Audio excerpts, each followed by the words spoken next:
How far do Ben and Anna Leigh get in a men's doubles tournament? Men's doubles PPA. Yeah, she's asked me this too. We both wonder. I hope we get to find out one day. Prediction wise, we'll do it. Yeah, it definitely depends on the seed. I feel like, and I feel like either way you go, people are going to be like, "Oh, that's so wrong" in one way or another. Let's say you get the one seed. I think there's a lot of variation, but I'll say on average, I think we could make semifinals. I could definitely see us losing earlier because sometimes guys just, they're big, they're long, they take it out of your hands a little bit to where they can just win a match, right? Or I could see Anna Leigh being herself and just being like the freak that she is, like how hard she hits the ball, how much she makes drops. Like there's a lot of times where I'm like, you're dropping better than I am. You're countering harder than I am. The only thing you're lacking is like my length, right? Yeah. To where you can attack. But then you have these bounce attacks that are crazy good. It's like it feels like playing a guy in a lot of ways.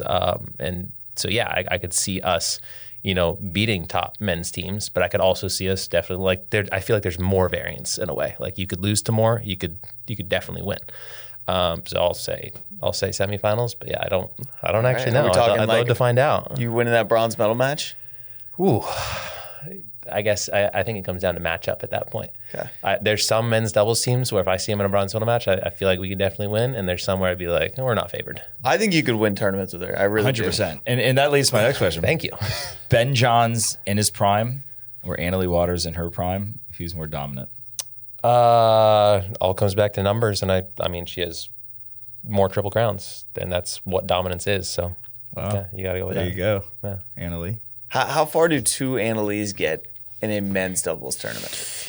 I think the difference between so if you have women's doubles here, men's doubles here, I don't think mixed doubles is right in between. I think it's closer to men's doubles because I've always been of the philosophy, generally in pickleball as a sport, you don't need to play 50% of the court. You should be playing more than that. It's very easy to play doubles in a 70% of the court way to where you can still cover everything and hit everything, right? So making it a 70-30 game, as I've talked about before, it's not that hard to do. And it just makes, I think, girls, they're so good at so many things where it's like if you put the ball on them really fast and they have to cover forehand and backhand, then it can be tough for them. But if you say, all right, you're fading, you're hitting one, Anna Leigh's hitting that ball hard enough to where it's going to be a winner.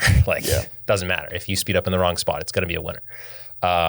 So if you do play in kind of a 70-30 mixed fashion, you can definitely beat some men's teams. Whereas I think if you do have two girls having reduced length on both sides and not being able to necessarily cover 70, maybe it's only 60-40 instead of 70-30, that cuts into it a little bit more. So yeah, I don't know how far she can get, but I definitely think a mixed team versus the women's team is a little different. That being said, I think her drop is better than maybe every guy, honestly.